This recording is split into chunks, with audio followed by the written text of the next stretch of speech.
여러분 반갑습니다. 오늘도 하우스 리더십 학교 리더십 강의 거리적 리더십에 대한 공부를 지난 시간에 이어서 계속적으로 진행하도록 하겠습니다. 특히 행정 리더십에 관한 그러한 내용들을 저희가 지난 시간에 이어서 계속 다뤄보도록 하겠습니다. 행정 리더가 국가 방위라든지 노인을 위한 사회복지 등의 장기적인 사항을 목표로 추구할 때, 그리고 몰 이해와 의사 차단, 과도한 집단 개인적 이익 추구가 일상적으로 나타나는 조직을 통해서는 맡은 임무를 수행하기가 너무나 어렵다라고 쓰고 있습니다. 빅터 톰슨이 쓴 대로 과거에는 사회개혁의 대부분이 새로운 혹은 혁신적인 그러한 조직을 통해서 나타났으며, 또한 구습에 얽매여 있던 그러한 조직의 사멸을 통해서 이루어졌는데, 그러나 오늘날 기술에 대한 자본의 요구에 따라 이런 방법은 낭비로 보이거나 적어도 고비용의 것으로 여겨진다라고 얘기를 하고 있습니다. 문제는 기존의 조직이 혁신하는 방법을 배울 수가 있느냐라는 의문을 제기하고 있습니다. 행정 리더가 기존의 상황 하에 작은 변화를 이룰 대안을 찾기란 훨씬 더 쉬운 것인데, 왜냐하면 그때는 대안 모색에 대해서 쉽게 판단하고 제안할 수가 있기 때문이라고 이야기하겠습니다. 혁신에 대한 희망은 조직 내 전문가로서 뿐만 아니라 제너럴리스트로서의 역할을 제공하는 행정 리더의 능력 여부에 달려 있으며, 때론 지적인 돌파구를 만들어낼 수도 있는 외관성, 목적 없고 느리고 변덕스러운 행동 참아내기, 종종 혁신을 일으키는 갈등을 정당화하기, 하위 리더의 지위나 리더 자신의 권력을 위협받을 때도 새로운 아이디어를 장려하기 등이 그 예이며, 톰슨이 주장했듯이 궁극적으로 창조성은 이를 통한 자아실현을 요구하는데, 이는 아마 매슬로의 상위 욕구와 근로윤리 간의 수렴을 의미하는 것이다 라고 이야기하고 있습니다. 말이 쉽지가 않죠. 이제 보통 행정 리더가 어떤 사익적인 목적이 아니라 좀 장기적인 관심사항들, 예를 들면 국가 방위와 같은 이런 굉장히 좀 거대 규모의 그러한 주제들을 목표로 추구를 하지만, 사실 어떠한 몰 이외 의사 차단, 과도한 집단 개인적 이익 추구, 이것이 일상적인 어떤 조직의 모습인 것이죠. 이러한 조직을 통해서는 이러한 것들을 이루어가기가, 예를 들면 노인 복지라든가 이런 것들, 공익적인 것들을 추구해 나가기가 상당히 쉽지 않다는 것을 이야기하는 것입니다. 그래서 이 행정 리더는 어떤 새로운 조직을 구성하고 구 조직이 사멸하는 것을 통하여서 혁신이라는 결과가 이루어진다는 것이죠. 이러한 경우가 있고, 또 한 가지의 경우는 어떤 기존의 상황 안에서 이제 현행 어떤 문제가 있을 경우에 그것에 대한 대안을 찾아 나가는 그러한 방식인 것이죠. 기존의 조직 내에서. 또 어떻게 보면은 좀 작은 변화라고 할 수 있겠습니다. 이런 작은 변화들을 이루어가는 것은 쉽다라는 것이죠. 그러니까 이렇게 좀 어떤 큰 변화를 이룰 것인가, 아니면은 작은 변화를 이루어갈 것인가 라는 것을 행정 리더가 결정을 해야 한다는 것입니다. 여하튼 바로 이 혁신이라는 이것은 행정 리더에게 있어서 전문가적인 기질도 필요하지만 또 다른 한편으로는 제너럴리스트, 그러니까 두루두루 사람들을 잘 엮어서 문제를 처리해 나가는 그러한 능력, 그러한 것들도 필요하다는 것입니다. 그래서 여기서 예를 들고 있는 것이 자신의 어떤 권력에 대해서 이렇게 위협을 받을 때에도 그럼에도 불구하고 새로운 아이디어를 계속 장려해 나간다라던가, 아니면 혁신을 일으키는 어떤 이 갈등을 정당화하는 그런 행위들, 변동스러운 행동을 참아내는 그런 것, 이게 다 이 제너럴리스트가 잘 해야 되는 그런 상황인 것이죠. 왜냐하면 각각 사람들이 다 자기 개성이 있고 생각이 있고 아이디어가 다르니까 막 갈등이 일어나고 여러 가지 변수가 많이 생기잖아요. 그런 것들에 대해서 참아낼 수 있는 그런 리더, 참아낼 수 있는 그런 성품, 참아낼 수 있는 그런 어떤 기술, 이런 것들이 하나의 제너럴리스트가 가지고 있는 그런 어떤 독특한 그런 특징이다라는 것입니다. 결국은 이것을 통해서 이 리더는 창조성을 이루어 가야 되는데, 이 창조성을 이루어가기 위해서는 이 사람들로 하여금 이를 통한 성취를 느낄 수 있도록, 이 일을 통해서 자아실현이 일어날 수 있도록 도와주는 역할들을 해야 되고, 첫 번째는 그러니까 일에 동기부여를 해주는 것이죠. 두 번째는 하나의 어떤 윤리적 요소들, 근로윤리를 잘 지키도록, 예를 들면 이거는 성실성이라고 하죠. 성실하게 제 시간에 출근하고 퇴근하고, 뭐 요즘은 유연근무제를 하지만 이런 어떤 근로윤리들을 잘 지켜나갈 수 있도록 하는 이 두 가지 측면들을 잘 나감으로써 결국 이 창조성, 크리에이티비티, 창조성을 이루어 갈 수가 있다는 것을 이야기함으로써 행정 리더의 해야 될 역할이나 목표 방향, 그리고 세부적인 그러한 모습들을 번스 교수님이 그려가고 있는 것입니다. 행정 리더는 모든 장애와 어려움에 직면하여 도움받을 필요가 없는가? 그러니까 많은 어떤 장애와 어려움이 있을 수 있겠죠. 이것과 관련하여서 버나드라는 분은 전략적 요소 이론을 제안하였다는 것입니다. 전략적 요소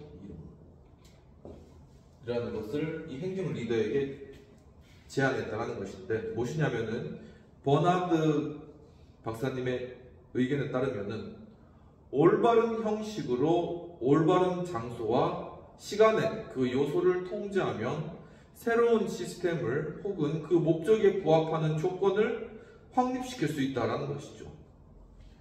형식이 있어야 되고, 그 다음에 시간이 있어야 되고, 그리고 장소가 있어요.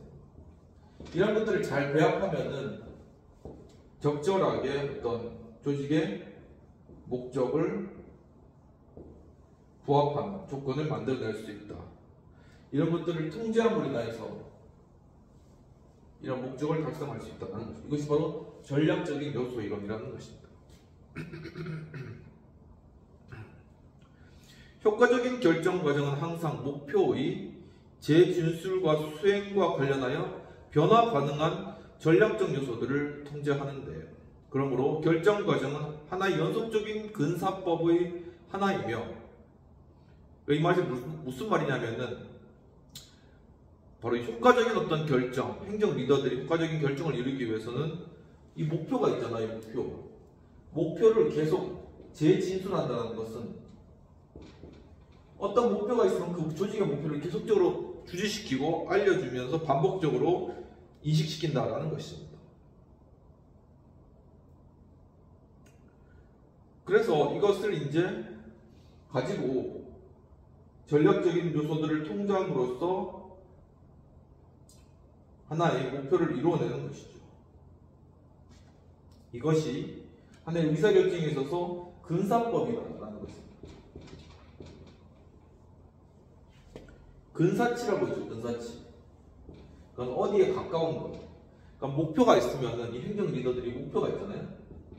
근데 이 목표를 자기가 세우고 이것을 사람들을 다 끌어 모으려고 하면은 이 조직이라는 게 결코 그렇게 가지 않는다는 거예요. 사람들의 생각도 그런 게 아니고 도리어 반감만 들 수 있다는 거예요. 하지만 이 목표를 정했지만 이것을 근사치로서 계속 이 조직과 밀고 당기게 하는 그러한 과정들을 통해서 가장 근사치 이르도록 이렇게 계속적으로 이것을 나아간다. 그러니까 재진수를 통하여서 계속적인 목표들을 제시하고 그것을 그쪽 방향으로 나아가게 함으로써 이 목표에 근접한다는 것이지, 이 목표를 제시하고 무조건 성취하라 이렇게 잡아 끄는 그러한 어떤 리더십은 상당히 부담감이 있다는 것이죠. 그러니까 행정 리더는 결국 그렇게 해서는 안 되고 이 목표의 근사치에 다다를 수 있도록 계속적인 진술과 또한 이런 전략적 요소의 이런 형식과 시간과 장소들을 잘 통제해 나감으로 말미암아 조직의 목표에 이를 수 있도록 돕는 그런 것이 행정 리더이다라는 것입니다. 그러면서 프랑스 관료주의에 대한 연구에 기여한 미셸 크로지어는 조직적 진보가 오로지 정권의 주요한 위기 혹은 적어도 조직의 궁지를 통해서만 달성된다고 결론지었다는 거지. 미셸 크로지어 이분이 조직 이론에 대해서 대화가 있는데, 이분이 보니까 조직이 정말 변화하는 그런 과정은 어떤 국가의 위기 상황이라든가 아니면은 어떤 조직이 궁지에 몰렸을 때, 뭐 회사가 어렵게 되었다거나 국가가 위기 상황에 처했을 때, 그때 바로 여기에서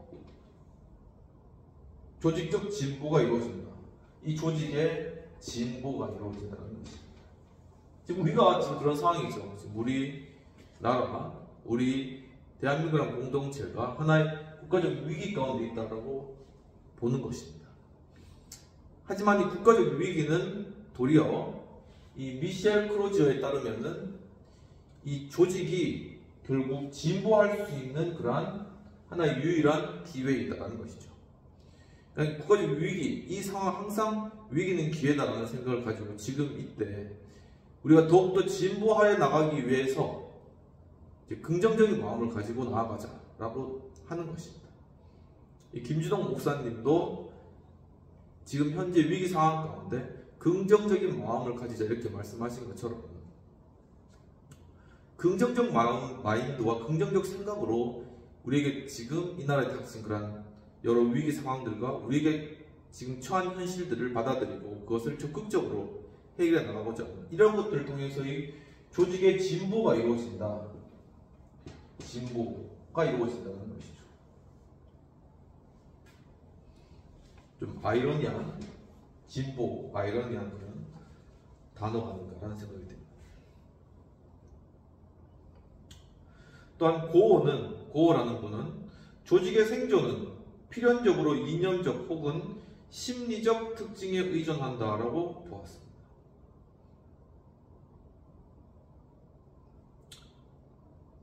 바로 이 조직이 생존하기 위해서, 이 조직이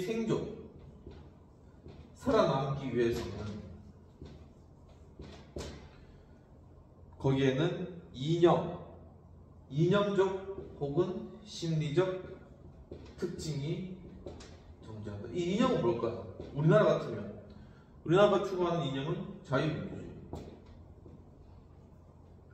그렇다면 우리의 어떤 심리적 특징은 뭘까요? 우리 민족의 심리적 특징. 이 심리적 특징은 여러 가지가 있을 수 있겠지만은 어떤 역경에 이겨낸다.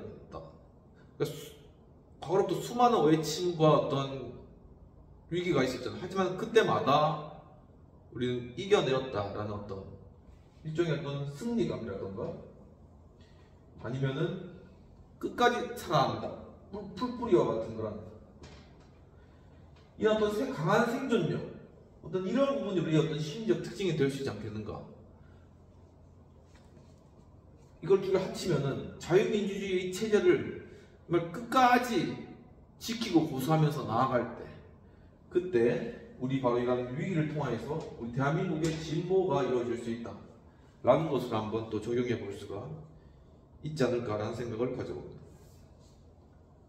이런 모든 경우들에서 혹자는 인간 행동, 조직은 여기에 단지 도구적인 것으로 여겨지고 결국은 이 인간 행동,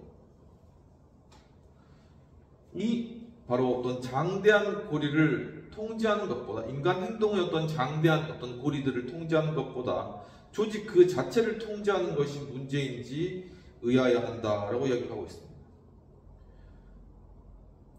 그러면서 조직 이론가들은 존재할 수 없는 권력을 찾고 있다고도 말할 수 있는 것인데, 그 권력이란 행정적 의사결정권자가 주어진 조건 하에서 자신의 내면과 자신의 조직을 동원하여서 인과 요소들을 충분히 통제함으로써 조직에는 목적을 주입하고 진정한 인과적 사회 변화까지도 가져오는 권력을 말한다는 것이죠. 근데 이것을 번스 교수님 보시기에 이 조직 이론가들이 이런 권력들을 추구해 나가고 그런 것들을 주장하지만 사실은 하나의 꿈을 찾는, 이루어질 수 없는 그런 권력의 모습을 아이디얼하게 그리는 그러한 것이 아닌가라고 이런 질문들을 던지고 계시는 것입니다.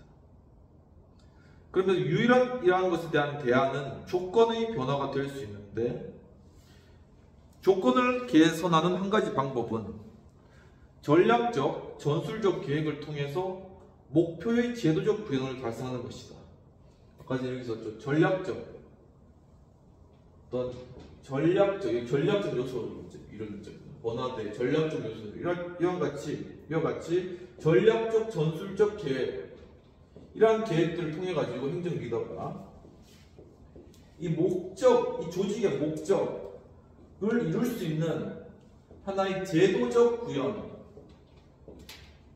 제도를 통하여서 이 조직이 이런 목적을 추구해 나갈 수 있도록 만들어가는 전략과 전술을 통해서 이러한 전략적 요소인 형식과 시간과 장소를 통제해 나가면서 이러한 조직을 계속 목적을 지향하는 그러한 조직의 모습으로 바꿔가는, 그러한 시스템을 만들어가는, 그러한 제도를 만들어가는 방법이 있다라는 것은 바로 그러한 부분들을 이야기하는 것입니다. 바로 그러한 대안은 조직 개혁에 엄청난 노력을 요구하기 때문에 실질적인 사회 변화를 창출해낼 만한 에너지를 남겨놓지 않을 우려가 있다. 그러니까 이런 조직을 만들고 어떤 시스템과 제도를 만들어가는 그런 과정 가운데는 굉장히 많은 에너지가 필요하기 때문에 그걸 다 갖추고 나다 보면은 정말 사회를 변화시킬 수 있는 그 에너지 자체는 떨어지게 된다라는 거죠. 그러니까 완벽한 어떤 시스템이나 제도를 갖추기보다는 이러한 부분들을 어느 정도 갖추어 가면서 이제는 그걸 이 실제적인 이 한국 사회나 현실 가운데 적용해 나가는 어떤 그러한 과정들이 필요한 것이겠죠. 혹은 그것은 행정적 배경을 일소할지도 모르는 개혁을 요구하는데 불길하고 통제 불능의 부작용을 유발할 수도 있고, 조건을 변화시키는 또 다른 방법은 행정 리더가 집단, 정당, 공공여론 그리고 입법부에서 정치 자원을 동원하는 것이라는 것입니다.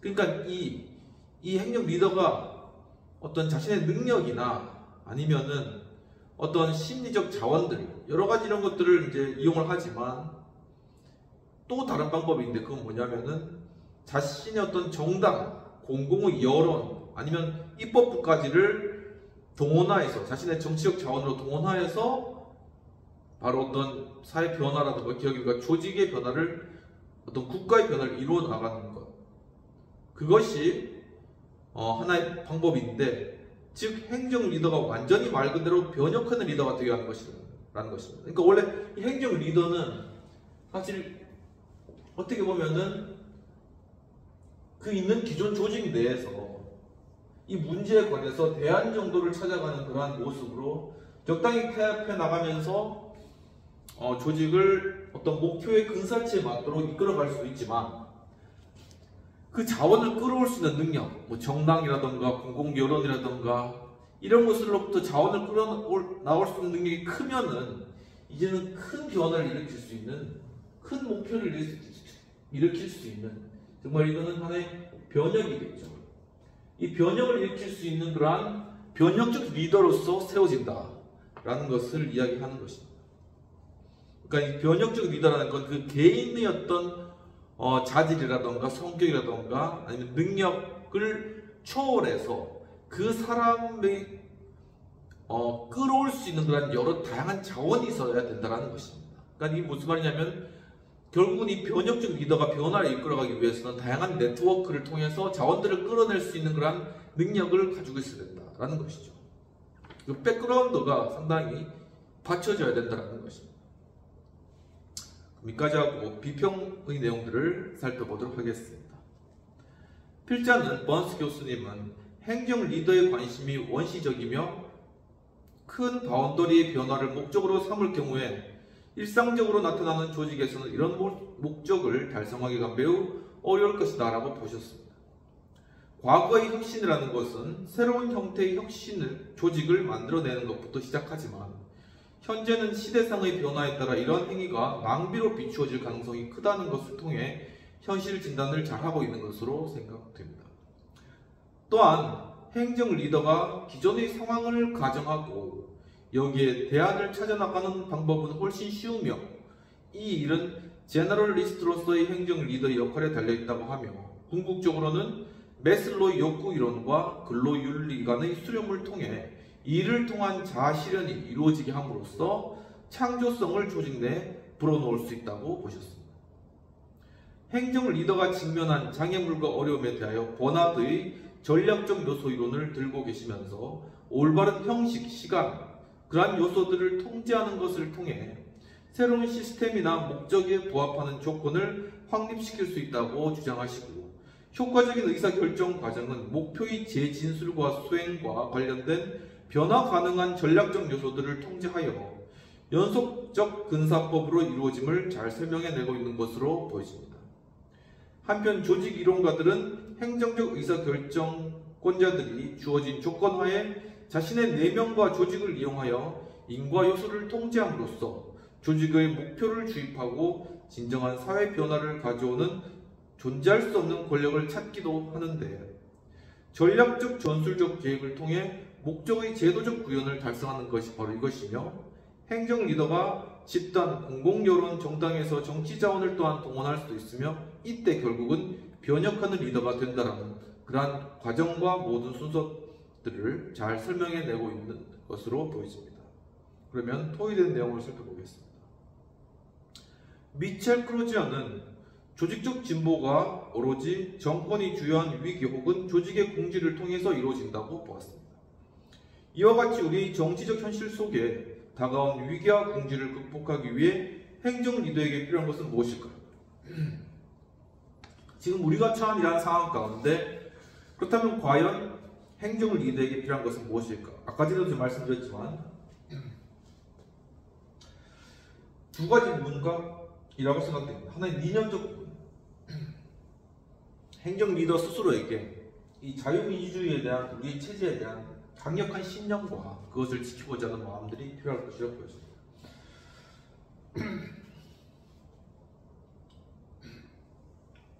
또한 두 번째로는 심리적인 부분이 되겠습니다. 사실 굉장히 행정 리더는 어떤 경쟁적인 요소들 아니면은 행정 리더에 대해서 긴장관계에 있는 요소들이 굉장히 많이 있습니다. 특히나 어떤 하나의 궁지에 몰려있을 때는 그러한 것들이 굉장히 큰 부담감으로 다가오게 되는데 전에 말씀드렸듯이 이것을 끝까지 인내함으로 뿌리와 같이 이겨내는 저력, 끝까지 견뎌내고 끝까지 붙들고 나가는 그런 것들, 이러한 부분들이 행정 리더에게 필요하다. 위기 가운데 행정 리더에게 필요하다 라는 사실들을 한번 생각해 보면서 여러분들도 과연 우리에게 행정 리더에게 필요한 것은 무엇일까? 그리고 그 행정 리더를 둘러싸고 있는 그 지원하는 세력들이 가지고 있어야 될 것은 과연 무엇일까? 라는 그런 생각들을 한번 나누었으면 좋을 것 같다라는 생각이 듭니다. 이까지 하고 두 번째로서는 행정 리더로서의 미국 대통령에 관한 내용들을 살펴보도록 하겠습니다.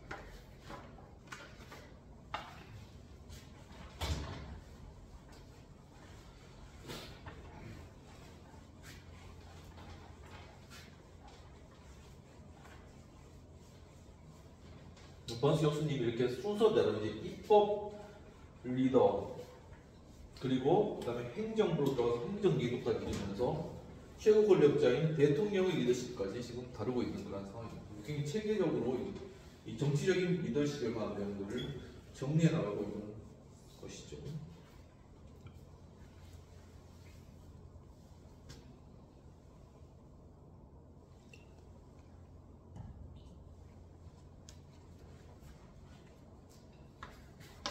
그래서 이제 그 책 리더십 강의라는 책자 뒤쪽에 책을 위해서 필요한 참고 자료들이 있는데 그게 수십 페이지예요. 그러니까 엄청난 분량의 그런 책들을 통해서 번스 교수님이 그것을 연구하고 리더십 이론으로 체계화시킨 거죠.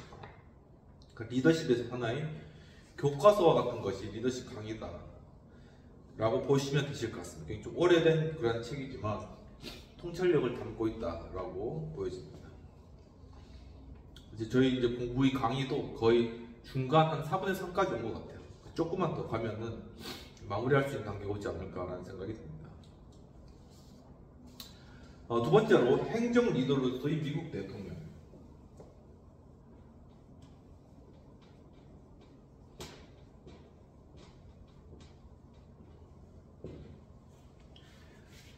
미국의 대통령직은 새로운 공화국에서 리더십의 중심에 놓이는 것으로 고안되지는 않았으며 정부 부처 중에서 주의 깊게 혼합된 권력 체계 속에 긍정적이고 개혁적인 힘으로 복무하려 한 부처가 있었다면 그것은 입법부였을 것이다 라고 얘기를 하고 있습니다. 그러니까 정부를 구성함에 있어서 미국이라는 하나의 공화국을 세우면서 거기에서 이 리더십의 중심이 무엇이냐라고 했을 때 그것을 미국은 대통령으로 보고 이 리더십 체계를 공화국 체계를 세운 것이 아니라는 것입니다.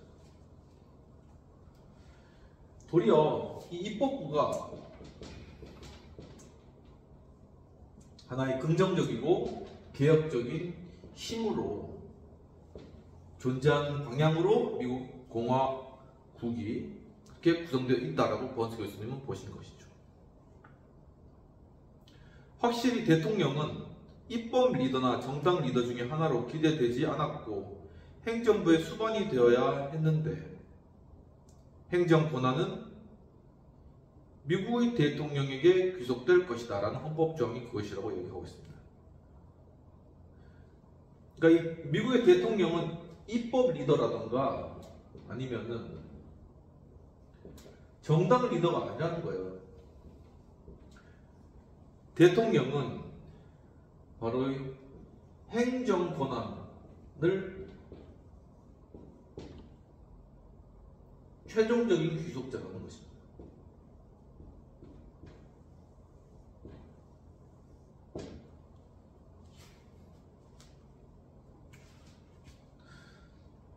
그러나 대통령은 행정 리더가 되는 것도 아니었는데 대통령들이 어느 정도 정쟁의 소용돌이에서 벗어나 사려 깊은 최고 행정가이자 높은 인품의 최고 사법판사 칩 매지스트레이트가 되었던 이유는 부분적으로는 조지 워싱턴 장군이 초대 대통령이 되었던 데서 찾을 수 있다라고 얘기를 하고 있습니다. 또한 시간의 연금술은 대통령의 역할을 최고 권력, 심지어는 전지전능한 대통령직이라고 불리기까지 했다. 그러니까 당초 세워진 미국의 공화국의 모습은 결코 대통령이 이 나라의 리더십, 최고 리더십으로 구성된 게 아니었는데 이것이 시간이 지남에 따라서 이 대통령이라는 권한이 엄청나게 커지게 된 그런 결과가 되었다는 것이죠. 이것이 미국의 대통령제의 특징이라는 것입니다. 헌법 초안자들의 희망 중 가장 공허한 것은 대통령이 정치적 갈등을 추월하리라고 기대한 점인데 분리된 제도 사이의 권력을 교묘하게 혼합하고 분할하고 통합함으로써 이런 제도들이 직접 혹은 간접적으로 이해관계자들과 지지자들의 서로 다른 결합에 책임지게 함으로써 헌법 주안자들은 대통령직을 포함한 미국 정부의 바로 그 구조 속에 갈등을 심어놓았다라는 것입니다. 결국은 이 미국의 공화국을 이뤄가는 것에 있어서 이 대통령과 다른 정부 기관들과의 이 갈등 요소를 바로 이 헌법 가운데 심어 놓았다는 것입니다. 이거 우리 상황하고도 비슷하지 않습니까? 우리 상황.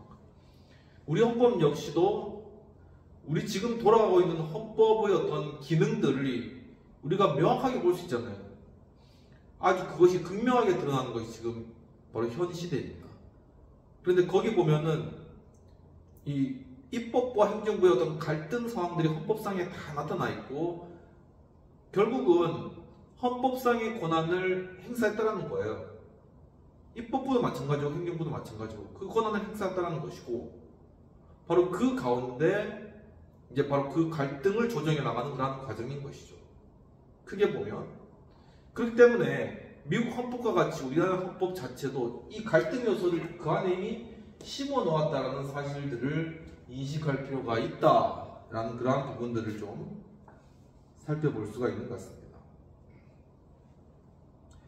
행정부 내에서 이해관계와 이념에 관한 분열이 드러나기 시작했을 때 워싱턴은 직무를 수행하기 힘들 지경이었는데 대통령직이 헌법상의 변화와 정치적 변화를 거쳐 국민과 보다 직접적으로 반응하게 되자 미국인들이 생활의 가장 근본적인 갈등에 직면하게 되었다는 것입니다. 바로 이 대통령직에서 이 조지 워싱턴이 자신이 함께 있었던 그런 사람들 사이의 갈등이 막 일어나면서 나중에는 이게 국민들까지 이어지면서 미국 내에 있었던 사람들, 그 국민들의 근본적인 갈등에까지 바로 조지 워싱턴 대통령이 접근하게 되었다라는 것입니다. 헌법에 갈등이 있으니까 국가와 국민 내 갈등이 당연히 있을 수 있겠죠. 이 헌법 내 갈등이 심해졌기 때문에 이 국가 내에서 이런 국민들의 어떤 갈등 상황들이 나타나는 것이 어떻게 보면은 하나로 합치고 통합해 가는 게 맞겠지만은 이 갈등이라는 것 자체가 헌법상의 갈등이 심어져 있기 때문이 아닌가라는 그런 생각도 한번 해볼 수 있는 것입니다. 그러면 어떻게 되나요? 헌법을 개정해야 되나요? 또 그런 문제가 또 발생하는 것이죠.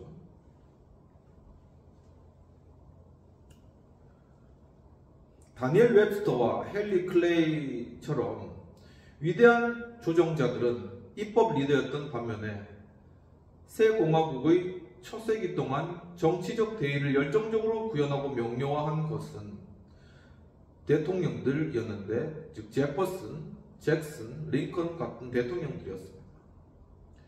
또한 대통령직이 더욱 민주화되면서 대통령 선거의 당선자는 점차적으로 정당 투쟁과 난투를 거치게 되는 경향이 생겨났다는 것이죠.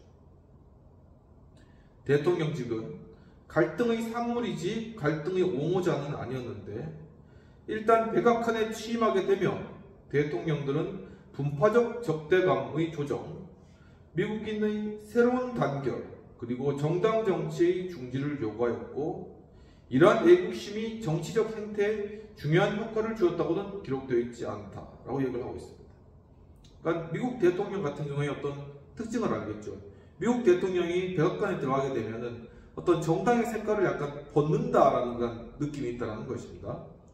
그리고 하나의 미국을 추구한다라는 그러한 부분들, 그리고 새로운 단결, 이러한 부분들이 이제 대통령으로 백악관에 취임하게 될 때 나타난다. 트럼프가 백악관에 들어갈 때 나타난다라는 것인데 지금 현 상황 가운데 과연 그게 나타나고 있는가라는 건 좀 지켜봐야 될 것 같습니다. 의회 소집 때마다 국가의 수도로 수많은 반대파 정당의 열성 당원들과 대통령의 출신당 소속 의원들이 모였는데 선거는 매 4년마다 치르도록 짜여졌고 심지어 격렬했던 시민전쟁이나 세계대전조차도 4년마다 치러지는 대통령 선거를 중지시키지는 못했다라는 것입니다. 그러니까 미국 내에서 이 대통령 선거가 굉장히 국가의 어떤 리더십을 기한 중요한 선거로서 작용하게 되었고, 바로 이 선거의 그런 중요성 때문에 2차 대전이라는 건 굉장히 큰 그런 또 재앙적인 상황이잖아요. 그럼에도 불구하고, 그런 변수에도 불구하고 대통령 이 선거는 계속되었다는 것이죠. 얼마나 이 선거가 중요한가를 보여주는 것입니다. 국회의원 선거 마찬가지고 이 선거의 중요성, 그렇다면 이 선거가 투명하고 깨끗하게 이루어져야 된다라는 건 당연히 전제되는 것이겠죠. 왜냐하면 이것이 가장 민주적 정당성이 가장 기본이기 때문입니다. 그리고 건전한 갈등을 일으키는 하나의 메커니즘이기 때문인 것이죠. 그런데 이 선거제도가 잘못되면 바로 이 헌법 내에 있는 이 갈등의 그러한 요소들, 그러니까 정당하게 행정부와 입법부와 사법부가 서로 견제하면서, 또한 정당과 정당 간에 견제를 하면서 갈등 가운데 하나의 협치를 이루어가는 부분들.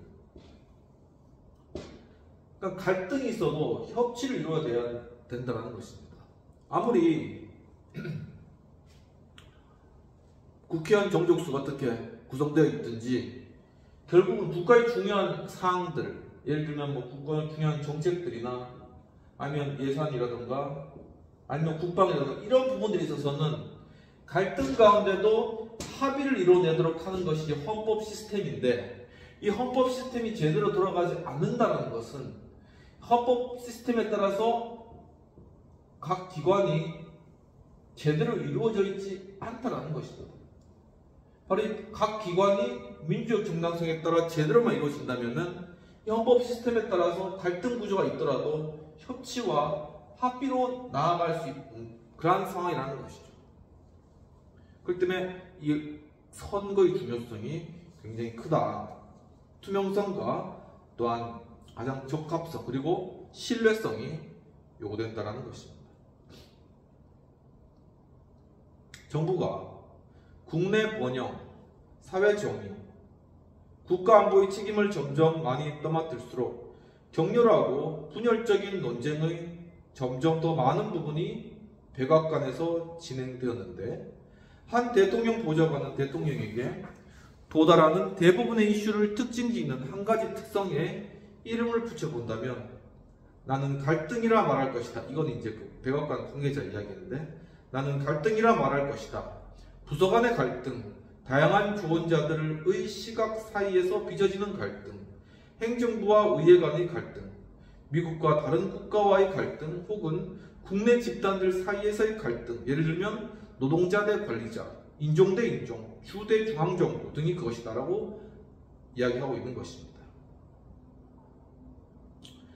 그러나 갈등이 아무리 광범위하게 퍼져 있다고 하고 분열적이라고 하더라도, 예를 들면 이제 심하면 베트남 전쟁과 같은 경우 양당 통일에 대한 당당한 발언이 계속되고 있다는 것입니다. 그러니까 바로 이 갈등 구조 가운데서 이 통합을 이루어가는 것, 이게 중요하다는 것이죠. 여기서 말하는 변형적 리더십이 사회를 변형시키고 또한 구조를 완전히 바꾸어내고 그리고 혁신을 이루는 그런 변형적 리더십이지만, 사실 이 리더십 가운데 어떤 한계가 발생할 수 있다는 것이죠. 그것이 무엇이냐면 가장 대표적인 것이 갈등의 발생과 이 갈등을 잘 조정하지 못하는, 균형을 잡지 못하는, 한쪽으로 치우치게 되는 그러한 성격이 있다라는 그런 것입니다. 바로 그것을 통합적인 그러한 리더십이 그것을 조정해주고 균형을 잡아주고 그러면서 하나로 통합시켜 나가는 그러한 이 변형적 리더십과 함께 이 통합적 리더십의 필요성이 존재한다는 그런 사실인 것이죠. 바로 그러한 부분들에 대해서 최근에 많은 그러한 통합적 리더십에 관한 그러한 필요들이 생겨나고 있고, 특히나 지금 같은 과정 가운데 정말 이 나라를 통합할 수 있는 리더십이 누구인가를 좀 곰곰하게 생각해 봐야 될 그러한 때가 되지 않았나라는 그런 생각이 듭니다. 저도 개인적으로는 이 통합적 리더십과 관련된 내용들을 지금 박사 논문으로 생각하면서 지금 논지를 잡고 있는데, 이런 부분들도 함께 이 공공적인 영역 가운데서 다루고자 계획하고 있습니다. 백악관에서의 권력 경주가 가장 격렬하기 때문에 갈등이 백악관에 집중되었고, 대통령의 권력은 다른 모든 정치력과 마찬가지로 추종자들의 욕구와 욕망을 불러일으키고 자극하고 불러일으키려는 리더의 의지, 그리고 그 욕구와 욕망들을 충족시킬 수 있는 자원의 동원 능력, 그리고 그를 통해 추종자의 지지를 유지하고 권력을 지속시키려는 도모하는 능력으로 이루어진 함수다.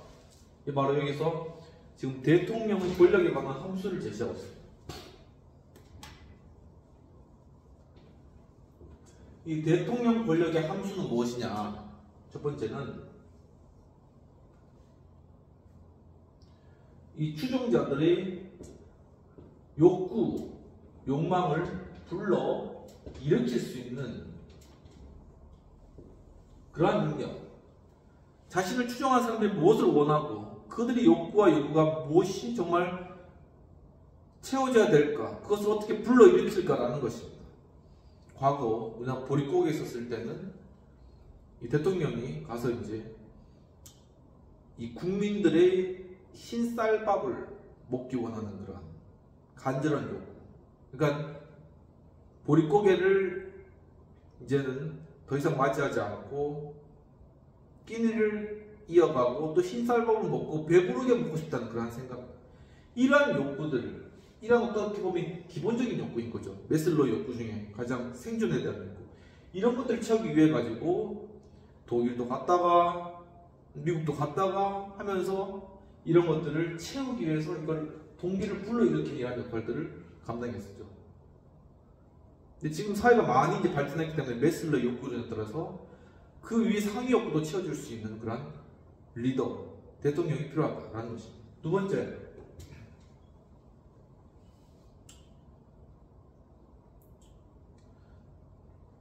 또한 자원의 동원 능력입니다. 이 대통령이 자원을 동원시킬 수 있어야 돼요.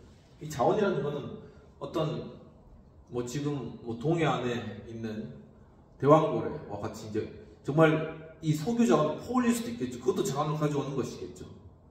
그래서 대통령께서 정말 이걸 좀 시추해서 가져오려고 했지만 지금은 좀 힘든 상황이지만, 거기서 여기서 말하는 자원은 그뿐만 아니라 인적 자원도 얘기하는 것입니다. 인적 자원.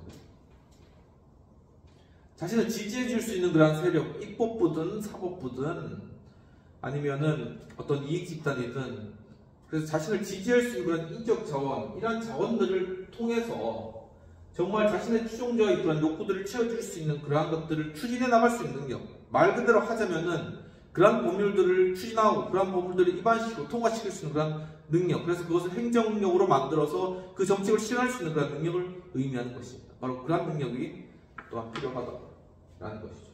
대통령의 권력의 함수입니다. 세 번째는 바로 또한 추종자의 지지를 계속적으로 유지시켜 나갈 수 있는 능력입니다. 그러니까 계속적으로 어떤 이 욕구들을 채우고 자원을 동원함으로 말미암아 추종자들이 계속 자신을 추종해주고, 또 그 추종해주는 그러한 어떤, 예를 들면 대통령 지지도죠, 이런 것들이 내려가지 않도록 계속적으로 어떤 그런 행동을 함으로 말미암아 그 지지도를 계속 유지시켜 나가는, 권력을 유지시켜 나가는 그런 것이 바로 대통령의 권력의 중요한 요소다. 그래서 이 세 가지가 합쳐져서 이 대통령의 권력이 이루어진다고 해서 이것이 바로 대통령의 권력의 함수인 것입니다. 함수. 지금 이제 탄핵 정국에서 대통령 지지도가 막 50%를 막 치솟고 막 찌르고 있죠. 지금 막 여론조사 결과가 거기에 대해서 이제 갖다 부타 하는 그런 것도 있지만, 아무튼 이런 부분에 있어서는 시종자의 어떤 지지 이런 것들을 불러일으켰다는 부분에 있어서는 아주 고무적인 그런 현상이다라고 이렇게 또 보여지고요. 하지만 이 자원의 동원 능력 부분들은 사실 이 대통령을 과거에 이렇게 정책을 해나갔을 때 지지할 수 있는 그런 자원의 동원 능력이 상당히 부족하지 않았나 라는 부분들이 있습니다. 그리고 이 추종자들의 욕구들을 불러일으키는 그런 어떤 행위들, 아무튼 어떤 민생에 대해서 잘 듣고 하려고 하긴 했는데 이게 얼마나 우리 국민들이 아프고 지금 힘든 상황 가운데 경제적으로 이제 괴로운 상황들 가운데 살아가고 있는가 하는 부분들 좀 생각해 볼 수 있겠죠. 아무튼 여러 가지 상황들이 있지만 여하튼 이러한 상황들이 잘 해결돼서 이 대통령의 어떤 권력의 함수가 제대로 작동할 수 있도록 좀 다양한 요소들이 잘 채워졌으면 좋겠다라는 생각입니다.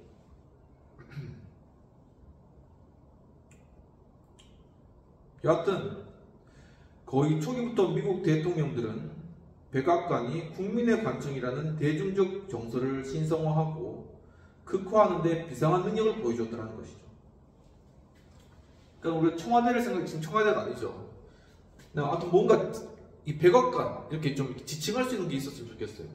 대통령실 좀 약간 약한 것 같아요. 청와대는 굉장히 강한데 아무튼 그것은 국민의 관청이다.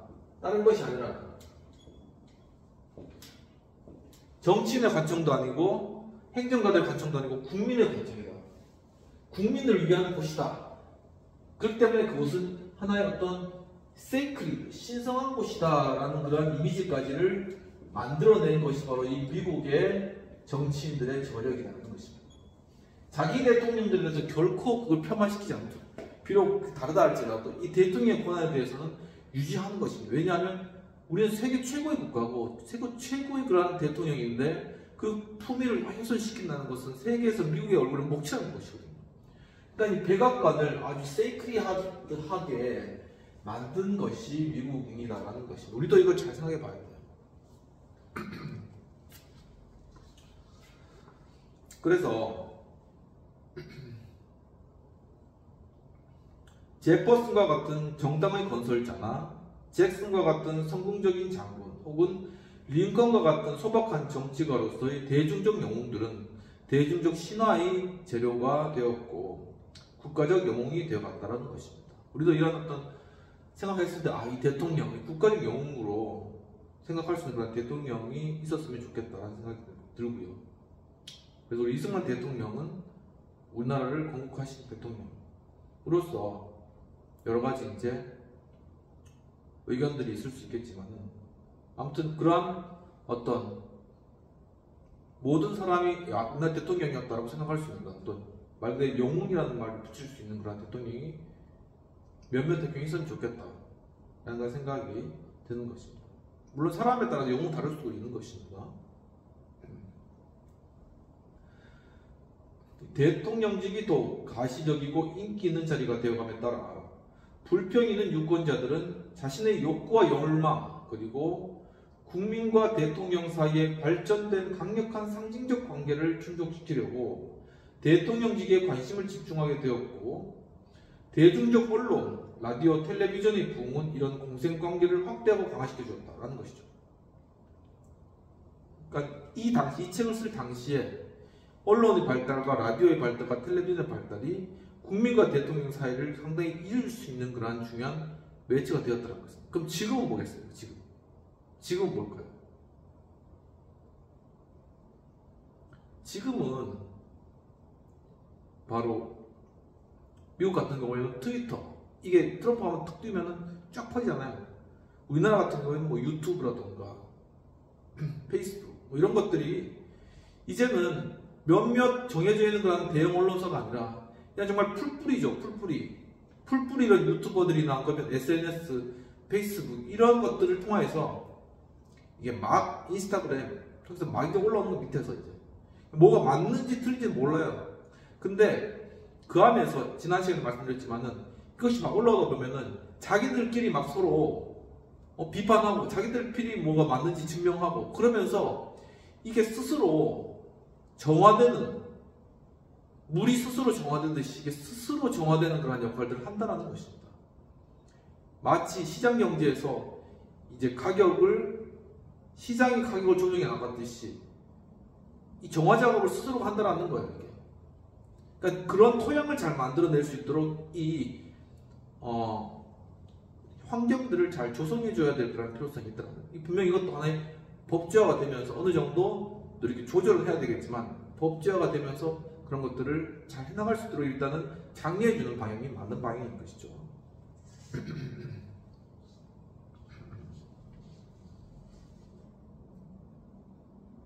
그러나 대통령직이 대부분의 혁명적 변화를 겪은 것은 대중의 욕구와 관련된 대통령의 자원 확장이었었는데, 헌법 초안자들은 대통령직의 행정부서를 관리하고 공화국 내 우세한 부서로 생각되는 입법부의 약탈에 대항하여 행정가들을 보호할 수 있는 권한을 충분히 부여했었고, 그리하여 대통령의 의회에 대한 거부권 행사 권한은 소극적 권한으로 여겨졌다는 것입니다. 그러니까 헌법 초안자들은 알았어요. 이 헌법 초안자들은 입법부가 법을 만들기 때문에 굉장한 권력을 가지고 있다는 걸 알았어요. 근데 이게 잘못되면 약탈자가 되어버릴 수 있다는 것이죠. 그렇기 때문에 입법부가 약탈자, 늑대로 변하지 않도록, 늑대인간으로 달뜨면 늑대인간으로 변하는 것처럼 변하지 않도록 하기 위해서 이 대통령에게 거부권이라는 걸 만들어냈다는 거예요. 그래서 이 거부권을 통해서 얘가 늑대인간으로 변하게 되면은 거부권 행사해라. 그래서 막아라. 제대로 할 수 있도록 통제해라. 해서 그렇게 존재한다는 것이죠. 우리나라에 별로 이 입법 거부권 행사 안 되다가 최근에 엄청나게 많이 행사된 것을 보았을 때 그것이 어떤 것을 의미하는가라는 것을 한번 생각해 볼 필요가 있다는 것입니다.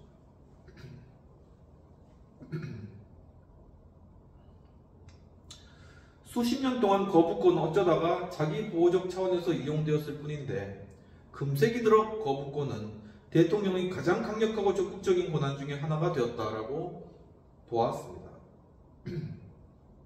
대통령은 거부권을 이용하여 의회의 법규 제정을 저지할 수 있을 뿐만 아니라, 그러니까 상하원에서 3분의 2 이상의 동의를 통해 무효화되지 않는다면 그러니까 대통령이 원하는 법안을 통과시키거나 거부권 행사 위협으로 의회가 조치를 다시 검토하도록 유도하는 흥정수단으로 이용할 수가 있으며, 대통령은 의회가 전용하는 막대한 금액의 돈을 몰수하여 의회가 제정하려는 입법 과정을 제지할 수 있는 권한으로 거부권을 보완하였는데, 이는 닉슨 대통령이 1964년도 시민권법 타이틀 6 닉슨 때 1964년 시민권법 타이틀 6를 무효화하면서 이용한 바가 있다. 이 타이틀 6를 만들려고 했는데 의회가, 근데 이거를 닉슨이 의회가 전용하는 막대한 돈을 그냥 몰수해버리는 것을 통해서 이 타이틀 6가 법률화 제정되는 걸 막았다는 그런 게 있습니다. 우리가 이런 게 있나? 우리는 없는 것 같습니다. 의회가 사용하는 돈을 행정부가 몰수한다. 이 생각도 못하는 거죠. 도리어 지금은 이 국회가 이 대통령의 그런 활동비를 그냥 자른 것이죠. 그러니까 의회가 이만큼 크다는 거죠. 근데 미국은 반대로 대통령이 의회의 막대한 어떤 전용 금액을 몰수할 수 있는 권한을 가지고 있다는 거예요. 이렇게 보면은 좀 비등비등하게 만들면 괜찮은 것 같습니다. 의회가 대통령 활동비를 깎잖아요. 똑같이 대통령도 의회가 활동할 수 있는 그런 금액을 깎을 수 있는 권한을 양쪽으로 만들어 놓은 거예요. 그러면 좀 서로가 눈치 보면서 안 깎지 않을까 하는 그런 생각이 좀 드는데, 이런 제도가 미국에 있다라는 것입니다. 그리고 또 한 가지, 대통령의 교전권, War Making Power. 이 교전권이라는 거 있습니다. 교전권. War Making Power. 이 대통령의 교전권은 원래 육해군 조직과 배치를 관할하고 국경 침범이나 공해에서 미국 선박들에 대한 해적들의 약탈을 막기 위한 일시적이고 영구적 군대 주둔을 결정하는 최고 사령관으로서의 권한이다 라는 것이죠. 그런데 이 권한은 지구상 멀리 떨어진 지역에서 대규모의 끝없는 전쟁을 지시할 수 있는 권한으로 변했다. 그러니까 원래 지금 미국이 파병할 수 있는 그런 권한 자체는 원래는 자신의 영해 내에서 이렇게 뭐 다른 나라 국경 침범해서 이제 다른 나라에 들어오거나 아무튼 그것들을 방어하기 위한 그런 목적이었는데 대통령이란 교정권이라는 것은 근데 이게 이제는 다른 나라에 가서 전쟁을 할 수 있는 그러한 것으로 이제 바뀌었다는 거예요. 누구 때문에 바뀌었을까? 많은 어떻게 보면 좀 이렇게 무기상이라든가 이런 어떤 로비스트들의 어떤 그런 느낌이 크게 작용했을 수도 있겠죠. 다른 국가들과 행정협정을 맺는 권한은 원래 즉각적이고 시급한 임시적 동의를 단일한 문제에 관해 얻어내는 수단으로 인식되었고 일반적으로 아더 슐레 진저 주니어가 말한 대로 이건 그분께서 말한 것입니다. 아더 슐레 진저 주니어 역사가도 법학자들도 명료하게 규정하지 못하는 방식으로 행정협정 체결이 보다 보편적 권한으로 부각되기 시작되었으며 결과적으로 가장 중대한 결정을 하는 데 이용되었다. 행정협정 체결. 이게 법률적으로 봐도 그렇고 뭐 정치적으로 역사가도 이런 게 있나 싶은데 행정협정 체결이라는 능력 이것이 대통령의 강한 권리로 이렇게 부각되기 시작했다는 것이죠. 예를 들어 루즈벨트는 1940년에 프랑스 함락 이후에 영국 항구에서 미국의 침략자들과 교전하였는데 아마 나치하고 교전한 것 같습니다. 행정협정의 수는 처음에는 산술적으로 그 다음에는 기하급수적으로 증가했다. 그러니까 2차 대전 세계 때 계속적으로 이제 대통령이 행정협정을 통해 가지고 이 전쟁을 이끌어간 것이죠. 그러면서 연합군을 통해서 이제 나치를 이렇게 거기서 2차 대전 승리하고 그러면서 이제 이런 협정들을 통해 가지고 이 어떻게 보면 세계의 어떤 질서를 이 세계의 질서를 잡아가는 이런 역할들을 굉장히 강력한 역할, 최고로 강력한 역할이죠. 그런 역할을 하게 됐다는 것입니다. 이 행정 협정 체결권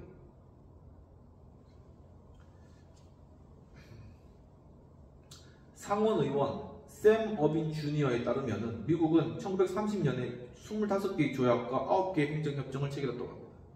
근데 1968년 한 해에만 16개의 조약과 266개의 행정협정을 체결했다고 하고 1972년까지 미국은 통상 947개 조약과 4,359개의 행정협정을 체결하였으며 이런 협정은 더 이상 일시적이거나 임기응변적인 게 아니라 오히려 조약이 그렇듯이 국제법 하에서 동일한 위상을 갖고 있으며 똑같이 중요한 문제를 다루고 있다고 얘기하고 있습니다. 거의 이제 미국이 세계를 주무르는 그런 협정이 된 것이죠. 트럼프도 아마 이걸 통해 가지고 상당히 앞으로 이제 멕시코, 캐나다 했는데 유럽도 하려고 그러고 상당히 많이 하려고 지금 준비 중에 있는 것 같습니다. 국내 정책과 의사결정에서 대통령의 권한은 거의 동등한 힘으로 확대되어 왔는데 재정과 통화정책에 미치는 대통령의 권한은 부분적이고 한결같지는 않지만 백악관은 경제력을 통합하고 조정함으로써 국가경제 전반에 걸쳐 개인적, 공공적 결정 과정에 직접적으로 영향을 미칠 수 있다고 보았습니다. 강력한 것이죠. 다른 영역에서의 대통령의 권한 또한 마찬가지로 엄청나게 확대되었으며 이러한 권한의 확정을 살펴보면 볼수록 근본적 모순이 좀 더 직접적으로 드러나며 즉 그토록 광범위하고 백악관 밖에서는 오히려 지나쳐 보이는 대통령의 권한이 대통령 자신과 보좌관들이 보기에는 백악관에 지워진 엄청난 책임과 비교했을 때 너무나 보잘것없이 없다는 것이 굉장히 모순적인 것입니다. 그러니까 우리가 봤을 때 이 대통령의 권한 엄청나고 특히나 미국 대통령의 권한은 거의 무시무시할 정도로 전 세계를 아우를 정도로 가지고 있는데도 백악관 내에서 이 버언스 교수님이 백악관 내에 들어가가지고 실제로 하시는 분이시죠. 백악관 내에 들어가면은 대통령이나 백악관에 있는 사람들은 자신이 가지라는 권한이 적다는 거예요. 뭐에 비해서? 자신들의 책임에 대해서. 미국 같은 경우는 전 세계의 평화를 이루고 그리고 전 세계의 경제를 안정화시키는 그런 이 세계적인 책임에 비해서 자신들이 할 수 있는 그런 권한은 너무나 적다. 자신의 권력은 너무나 부족하다. 그렇게 느낀다는 건 굉장히 모순적이죠. 근데 아마 우리나라 역시 마찬가지 생각하지 않을까라는 생각이 듭니다. 이 행정부의 수반의 책임은 엄청나기 때문에 그가 그만큼 큰 권력을 가지고 있어야 된다는 당위성이 거기에 있는 것이죠. 그런 부분들을 한번 되짚어 볼 필요가 있다라는 것입니다. 그냥 너 왜 그렇게 권력만 이렇게 비판할 게 아니라는 것이죠. 그럼 비평 부분을 살펴보도록 하겠습니다. 필자는 번스 교수님은 행정 리더를 설명하기 위해 미국 대통령 예시를 들고 있으며 대통령의 의회에 대한 법률안 거부권 및 의회로부터 행정부를 지키고 있는 권한들로 인하여 대통령의 권한이 매우 크게 비추어져 보일 수도 있으나 백악관의 책임에 비하여 미국의 행정 리더들의 권력은 결코 크지 않음을 잘 보여주고 있다라고 피력을 하셨습니다. 우리가 생각하는 것과 실제로 행정 리더들이 가지고 있는 어떤 그런 권력에 대한 생각 그리고 어떤 그들이 느끼는 책임감과는 하늘과 땅 차이가 아닐까라는 생각이 드는 것입니다. 토익 내용을 살펴보면 우리 정치 현실 속에서 대통령의 권한은 그 책임에 비추어 큰 것으로 보여지는지 과연 어떨까요? 근데 제가 봤을 때는 상당히 대통령 권한이 별로 없다는 그런 느낌이 듭니다. 그러니까 입법부 권한이 워낙 지금 크기 때문에 입법부가 이제 장악을 하면은 대통령의 행정을 해나가는 모든 영역에서 다 영향을 미친다는 것입니다. 대통령 권한은 거의 이제 없다, 힘들다라는 것이죠. 오직 할 수 있는 것까지 말씀드렸듯이 법률안 거부권 계속 거부하는 겁니다. 거부하는 거예요. 그리고 거부할 테니까 거부 안 할 테니까는 이것 좀 해줘라고 이제 협상 카드로 쓰는 것이고. 그런데 미국 대통령에 비해서 상당히 우리나라 대통령의 권한은 작다.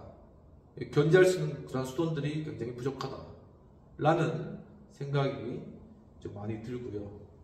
그래서 이제 미국과 비교해서 우리 대통령과 의회 간의 견제 기능의 모습은 지금은 완전히 기울어져 있다. 대통령과 의회의 그런 정당한 권력 균형 그리고 권력 견제가 이루어지지 않고 있으며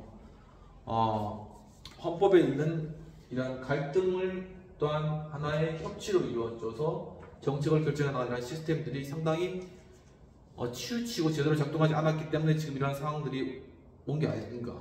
그렇지만 지금 이 상황 가운데서 제대로 이제는 뭔가 서로 갈등 기능이 돌아가고 있는 것 같습니다. 이게 잘 돌아가면 이제 이게 정상화되는 것이겠죠.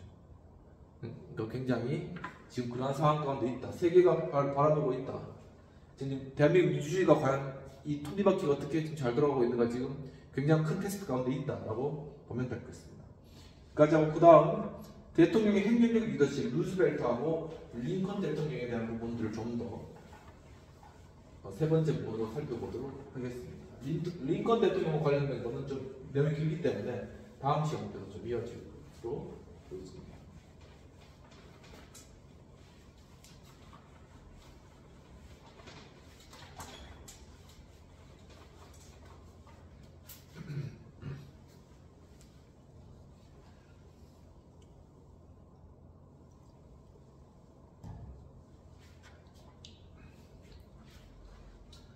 여기서 좀 특별하게 행정 리더십이 아니고 행정적 리더십을 이렇게 표현을 하셨는데 단순하다 행정 리더십보다는 대통령의 어떤 리더십을 좀 더 극대화하기 위해서 행정적 리더십이라는 단어를 사용한 것 같습니다. 대통령과 백악관의 사람들은 대통령의 권한이 극도로 제한된 조건에서 벌어지는 암투에서 대통령은 혼자 고립되어 한정된 권력 기반만 허락받고 의회와 기차 단체 그리고 여기에 기생하는 야심찬 권력 추구자들과 맞서야 한다고 보고 있다는 것입니다. 사실 같습니까? 지금 보면 사실 같죠? 그런 것 같습니다. 이런 개념 하에 대통령의 권력을 흥정과 거래 능력으로 보는 이런 식이 있습니다. 그러니까 대통령의 원래 위치는 좀 그런 상황인데 이러한 상황들을 대통령은 흥정하고 거래하면서 이러한 상황들에 대해서 잘 이런 것들을 융합하거나 아무튼 해내가지고 자신의 정책을 따오고 행정부를 운영하는 것이 대통령의 능력이다. 이렇게 보는 것이 바로 대통령의 어떤 그러한 권력을 행정과 거래 능력으로 보는 이론인 것이죠. 학자가 리처드 뉴스타트라는 학자입니다. 뉴스타트. 그분의 말씀에 따르면은 설득력은 흥정할 수 있는 능력이다. 대통령이 사회적 지위와 권위는 흥정할 때 이점으로 작용한다. 그러니까 대통령은 스스로의 어떤 사회적 권위나 지위로 인해서 흥정할 수 있다는 것입니다.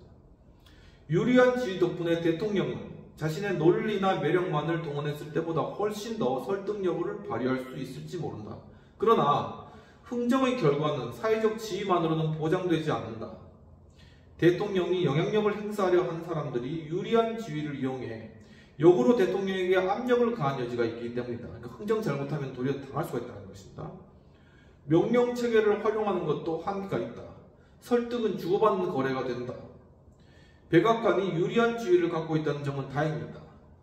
이러한 거래에서는 어떤 대통령이라도 그런 지위를 필요로 한다. 왜냐하면 대통령이 어떤 강력한 권한을 가지고 있어야지 이제 의회나 입법부나 아니면 다른 이익 집단이나 사람들에 대해서 이 거래를 할 수 있거든요. 흥정, 자신의 권위를 이용해서 이것을 해줄 테니까 이 국가를 위해서 어떤 국제 방향을 위해서 이걸 해줘. 이렇게 할 수 있기 위해서는 대통령이 상당한 어떤 권위를 가지고 있어야 된다는 것을 얘기하는 것이죠. 이러한 거래에서는 어떤 대통령이라도 그런 지위를 필요로 한다. 그리고 그보다 더한 것도 필요로 하게 된다. 그러니까 대통령에게는 권력을 왜 그렇게 많이 가지라고 이야기하지만 대통령은 바로 이러한 거래적 행위를 해나가기 위해서 권력을 많이 가지고 있어야 된다. 라는 어떤 당위성에 대해서 일면 보여주는 측면이 있다는 것입니다.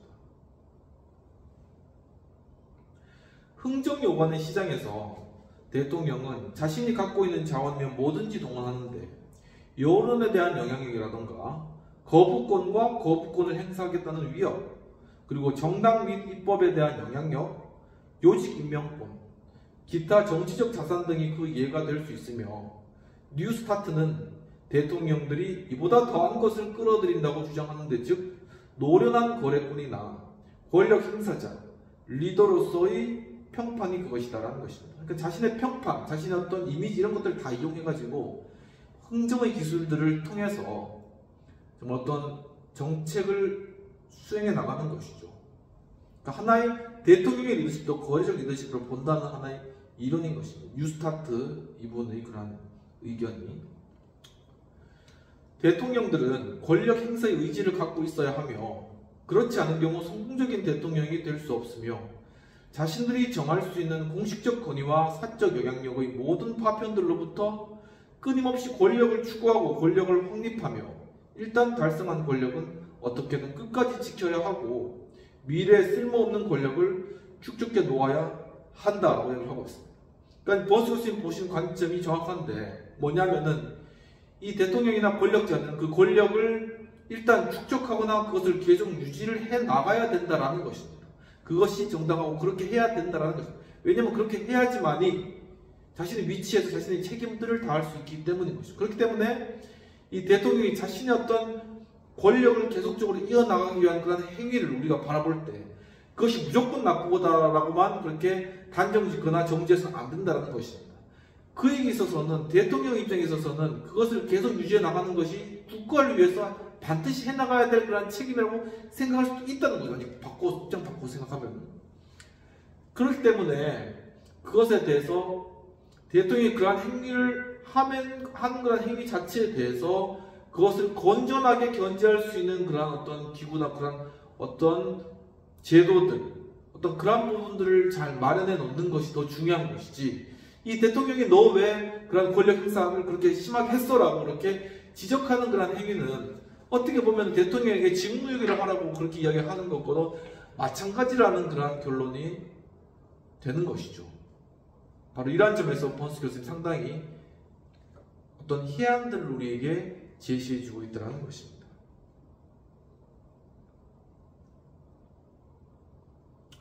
그래서 효과적 거래는 올바른 선택을 의미하며 옳은 선택이란 경쟁자로부터 동의를 얻어내는 것이고 동시에 대통령의 권력 기반과 자원을 강화하는 것이다 라고 보았습니다. 그렇다면 대통령이 벌이는 끝없는 거래, 설득, 권력 축적, 관리, 흥정 등이 과연 행정적 리더십인가? 이것이 곧 이 거래적 리더십인가? 이 행정적 리더십이라는 것이 과연 흥정하고 자원을 이용해서 권력을 축적해 나가며 그것을 통해서 계속적으로 자신의 권력을 이어나가는 이런 것이 하나의 행정적 리더십인가라는 질문을 하고 있는 것이죠. 여기에 대한 해답은 순전히 싸움에 관련된 이해관계에 달려있는데 대통령의 전략에 대한 거래 교환 모델은 개념상 과도하게 마키아벨리적인 관점에서 뿐만 아니라 목표와 가치 사이의 연계가 부족하다는 점에서 비판을 받았다는 것입니다. 거래 교환 모델. 뭘 거래하죠? 바로 권력을 거래하는 것입니다. 그리고 이것을 위해서 자신이 어떤 것을 주는 것이죠. 거래 교환 모델인데 이것은 너무나 마키아벨리적이다. 굉장히 군주 중심주의다. 라는 비판이 있다는 것이죠. 그리고 어떤 목표하고 권력을 얻겠다는 목표와 하나의 가치, 이 간의 연계가 부족하다. 예를 들면 자유나 평등과 같은 가치와 이 권력이라는 것에 대한 목표, 그러니까 권력을 통해서 자유와 가치를 지키겠다라는 이런 인과관계가, 이 연계가 사실 굉장히 희박한 것이라는 것이다. 말이 무슨 말이냐면은 권력을 증가시키면 증가시킬수록 국민들의 자유와 평등이 늘어나느냐 라는 것에 대해서 그 인과관계가 상당히 힘들다라는 것입니다. 도리어 반대가 될 수도 있다는 것이죠. 또한 윤리와 동떨어져 있기 때문에 윤리적이지 않죠. 대통령 권력 추구하는 것이 과연 윤리적인가 라는 그런 문제, 이 윤리적 차원의 문제가 아니라는 것입니다. 윤리와 동떨어져 있기 때문에 리더십은 관리로, 정치는 단순한 테크닉으로 전락해버리고 대통령은 소수 이해 집단과 타협하기 위해 정치 시장에 진입할 때 그 이해 집단들을 합법화하고 거래 과정의 일부로서 그들에게 부분적으로 수능한다. 그러니까 이 말 그대로 대통령 역시 정치판에 왔다는, 시장에 왔다는 것이죠. 그러니까 거기에서 뭐 어떤 윤리적 가치라든가 도덕적 가치를 지키는 건 전혀 없이 그냥 하나의 대통령 행위는 도구적 행위라는 것입니다. 이 권력 거래 교환 모델에 따르면 그렇다는 것입니다. 이렇게 하는 사이 논점과 이해관계, 거래 목표를 보다 상위 포괄적이며 보편적인 복지지향적인 차원으로 끌어올리려는 노력을 포기하게 될 수도 있다는 것이죠. 그러니까 권력을 얻기 위해서 거래를 하면서 이 과정 가운데 복지라던가 아니면 군사라던가 아니면은 뭐 경제의 어떤 성장 이런 것들을 포기해버리는 그런 결과가 될 수도 있다는 것입니다. 최고의 거래권을 흥정의 장으로 끌어들이고 그 뒤에서는 지지 세력을 조정할 수 있는 조직화된 이해 집단의 이익에 밀려 더 포괄적이고 더 대중적인 파퓰리얼한 평등주의적 가치는 희생된다. 그러니까 이러한 어떤 거래주의적 관점에서 거래교환 모델의 어떤 대통령 권력을 바라보는 그런 시각에서는 결국은 어떤 대중적인 이 가치, 평등이나 자유와 같은 것은 희생되어져 버린다라는 것입니다. 보다 포괄적인 공익을 위해 거래하다가는 대통령 자신이 불리해질 수도 있는데 대통령의 전략적 상황은 이슈를 좁은 거래장으로 끄집어내어 프로그램, 목적, 심지어 이념의 차원으로 끌어올릴 수 있는 정치적 리더에 비해 훨씬 열악하기 때문이라는 것이죠. 이 정치적 리더들은, 정당 리더들 같은 사람들은 바로 이것을 가지고 다양한 자원들 통해서 이념의 차원으로까지 자신이 추구하는 그런 이념, 이데올로기까지 그것을 끌어올릴 수 있는 그런 역량이 많이 있는데 이 대통령 같은 경우에는 결코 그런 역량을 가지지는 못한다. 그런 환경이 아니다라고 진단하고 있는 것입니다. 대통령이 사소한 문제의 주체들과 단순히 타협하는 대신 보편적인 공익을 추구할 전략적 선택의 여지가 있다고 보는 관점도 있는데, 이러한 관점은 국가적 목적에 있어 이를 규정할 수 있다는 가정을 전제로 합니다. 국가적 목적이 있어서 이를 규정할 수 있다는 가정입니다. 그러니까 하나의 국가적 목적이 있다, 이런 것을 가정하면은, 그렇기 때문에 대통령은 단순히 어떤 사적인 이익이 아니라 보편적 공익, 이 국가적 목적을 위해서 어떤 전략을 선택하고 자신의 권력을 사용할 수 있는 가능성이 있다라는 쪽으로 긍정적 관점으로 이 거래 교환 모델을 적용하는 그러한 입장인 것입니다. 그러나 많은 사람들이 이를 부정하고 있는데, 한스 모르겐소, 이름 특이하죠. 모르겠습니다. 농담이고요. 한스 모르겐소에 의하면 미국에서 국가적 목적 형성의 역사는 저질 신학과 불합리한 형이상, 가짜 이론과 사이비 과학, 조악한 합리화와 고교함에 대한 천박한 망상으로 점철된 역사였다. 어떤 국가적 목적을 형성해 나가는 그런 과정에서는 굉장히 비합리적인 것이 많이 들어왔다라는 그런 것을 이야기하는 것입니다. 그러니까 국가적 목적인 것이 있는가? 예를 들면 대한민국의 목적이 무엇인가? 이렇게 이제 반문을 가져볼 수가 있다는 것이죠. 그냥 국민들 잘 살고 하는 국가를 유지하는 것, 국가 자체를 유지하는 것이 목적이 아닌가라고 볼 수가 있다는 것입니다. 우리가 쉽게 빠질 수 있는 게 바로 국가 자체를 계속 유지하는 것이 가장 최고의 목적이다라고 생각하는 그 자체가 함정이다라고 이렇게 보는 것이죠. 이 번스 교수님 관점에서는. 그건 나중에 나온 내용이라서 다루도록 하겠습니다. 이러한 시각에서 보면 미국인들은 이념의 끝을 결코 묵과하지 못하였으며 아예 이념 자체를 가져본 적이 없기 때문이라는 것입니다. 한스 모르겐소 박사님의 그런 입장에 따르면, 하지만 이념은 없어도 목적은 있는데 현란한 수사와 애매모호한 보편성, 정치가, 전도사, 정치평론가들의 공허한 호언장담 뒤에는 정도는 달라도 미국의 목적이 무엇인지 알려줄 만한 두 가지 근본적인 가치가 숨어 있다고 보셨습니다. 그러니까 미국에는 가치가 있다고 보셨죠.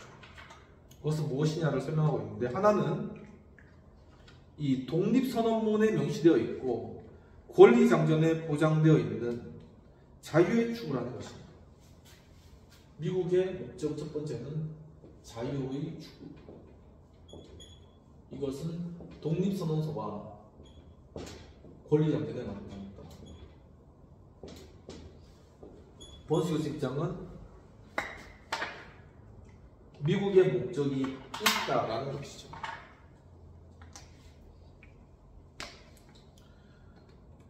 또한 바로 이 자유의 추구, 이것은 보면은 노예제도 폐지론자들의 지지를 받았고, 또한 수차례의 번복 끝에 연방 대심원이 인정, 보장하고 있으며, 또 다른 하나, 이제 두 번째 뭐냐? 미국의 목적은 뭐냐? 그것은 바로 평등이다 라고 얘기합니다. 평등. 자유와 평등인 것이죠. 역시 독립선언문에서 이를 천명했고 노예 해방 전쟁을 통해 재확인됩니다. 그러니까 단순히 하나의 천명만 되는 것이 아니라 역사적으로 그것을 지키기 위해서 이 미국이 희생을 했다라는 것이 역사적으로 나타났기 때문에 이 가치가 미국이 추구하는 목적이다 라는 것이죠. 14차, 15차 헌법 개정에서 인권과 관련된 보호조항이 신설되었다고 하였습니다. 이 가치는 노동자, 농민, 기타 소외 집단들의 지지를 받았고, 윌슨, 루즈벨트, 그리고 그 후에 취임한 민주당 대통령들의 국내 정책에서 다소 성공적으로 구체화된 바가 있다고 했습니다. 이 가치들은 서로 충돌해 왔는데, 예를 들어 소유권을 강조하는 자유 개념과 공권력이나 사익으로부터 개인의 인권을 보호하는 방어적 자유 개념 간의 긴 투쟁을 줄 수 있으며, 또한 이 가치들 내에서도 갈등이 있었는데 대표적인 것은 20세기 초 평등한 기회라는 개념과 동등한 조건이라는 개념 사이의 갈등이라는 것이죠. 무엇이겠습니까 이게? 이 자유와 관련돼 가지고는 소유권, 그리고 국가의 권력으로부터의 저항권, 이것 사이에 하나의 갈등이 존재했다는 거죠. 우리는 마찬가지입니다. 이쪽은 약간 진보적 사회인 것이죠. 국가가 개인을 침해하고 국가와 개인에서 권력을 행사하는 이러한 행위들 자체를 싫어하는 것입니다. 그러니까 그렇기 때문에 국가에 대한 저항권이 자연스럽게 나타나는 것이고 그것이 바로 자유로서 인정된다는 것입니다. 원래적인 자유 개념이 바로 이러한 자유에서 실제로 시작되었다는 사실입니다. 근데 또 한 가지는 소유권이라는 것이죠. 개인의 소유물, 개인의 권리를 절대적으로 중요시하는 개인주의적인 것인데 바로 이러한 자유가 있다는 것입니다. 이 두 가지가 서로 갈등한다는 것이죠. 우리 현실을 보아도 정확하게 알 수 있는 것입니다. 두 번째는 평등인데 이 평등은 기회의 평등과 조건의 평등입니다. 조건의 평등은 뭐겠습니까? 누구는 태어날 때 부자 아버지 밑에서 태어나가지고 좋은 교육 조건 가운데서 남부럽지 않게 살고 결국은 아주 좋은 그러한 대학을 졸업해서 많은 수입을 받으며 살아가고 있다는 것이죠. 그것이 과연 조건의 평등인가? 하지만 기회가 주어졌다. 우리는 교육할 수 있는 기회, 초등학교에서 돈 안 내고 할 수 있는 그런 기회, 교육을 다 제공했다. 이 기회 평등이 이루어지면 되는 것이 아닌가라는 그런 것. 이 두 가지 사이에 갈등이 존재한다는 것이죠. 우리 역시도 마찬가지입니다. 이러한 근본적 가치 사이에서도 이 갈등이 존재했다는 것입니다. 그리고 이 갈등과 갈등 가운데 사람들 사이의 갈등이 나타났고 그것들이 역사적 가족 가운데 그것이 충돌하고 해결되는 그런 과정들을 거치면서 지금 미국이라는 나라가 있는 것이고 그 미국이라는 목적, 자유와 평등의 그런 목적이 무엇인가 하는 것에 대해서 계속적으로 계속적으로 이제 이렇게 개념 자체가 이렇게 새로워지는 그러한 과정인 것이죠.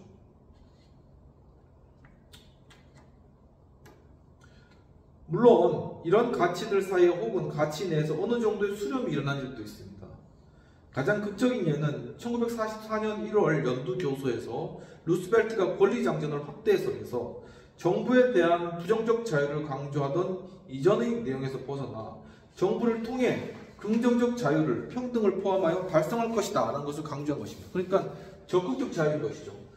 이 정부로부터 어떤 권력에 대해서 그것을 침해받지 않도록 소극적으로 그를 보호해주는 것뿐만 아니라 적극적으로 먹을 거 빵도 주고 그 다음에 교육받을 기회도 주겠다. 적극적 자유 개념으로 바뀌었으며 이것이 하나의 평등과도 연결되는 것이죠. 그렇게 루스벨트가 이렇게 권리장전의 내용을 확대한 그러한 부분들도 있었다는 것입니다. 대부분의 대통령들은 실질적 인간으로서 그리고 뛰어난 협상가로서 이념적 합의, 심지어 정책적 합의를 거부하였는데 그러나 중대 사안들 때문에 부득이 여러 가지 가치들 가운데 선택을 강요당하기도 하였고 그런 강제적 상황은 1840년대와 1850년대 보수적인 휘그 당원이자 온건한 평등주의자였던 링컨, 여기서 이제 링컨 대통령이 보수주의자였죠. 그리고 온건주의자였고 평등주의자였고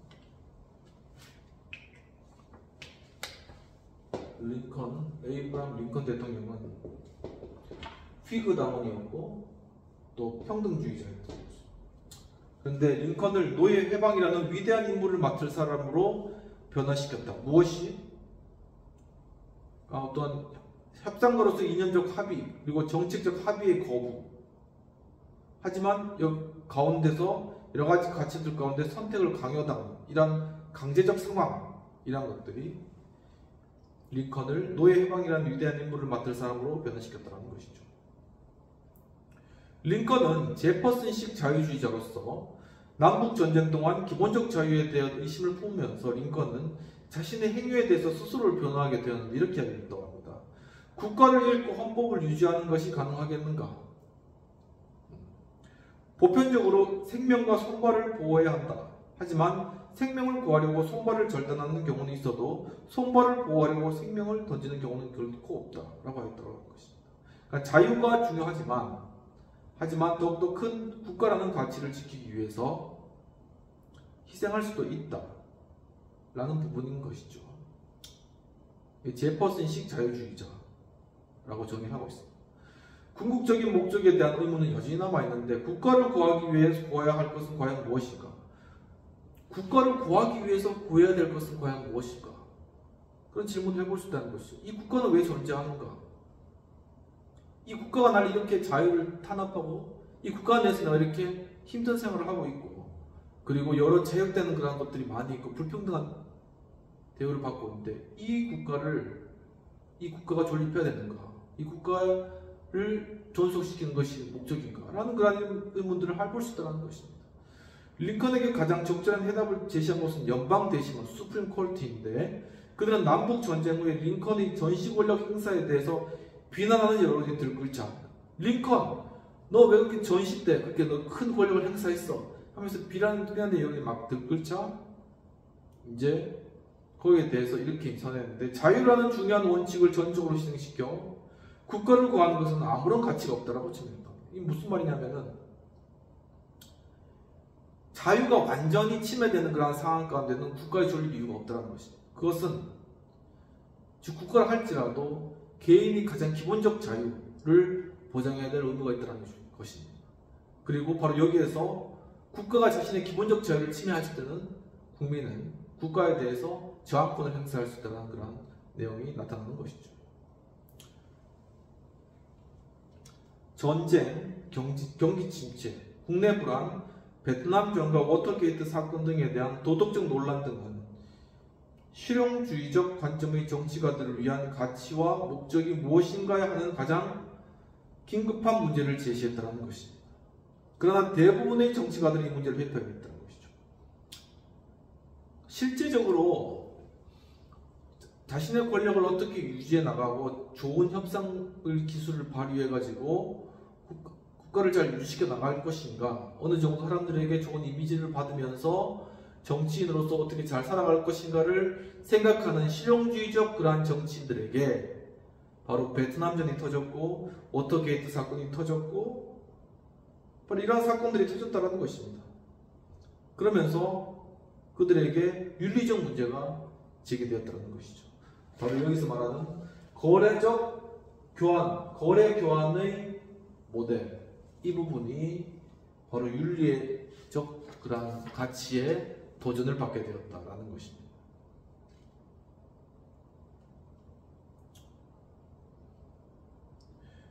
거래와 연합 형성이라는 일상적 역할을 뛰어넘어 국가가 직면하고 있는 도덕적, 사회적 이슈를 직시하는 대통령의 능력은 원칙, 목적, 그리고 윤리에 관한 문제를 야기할 뿐 아니라 대통령의 사회 변화와 인과관계에 미치는 영향을 고려하게 한다는 것입니다.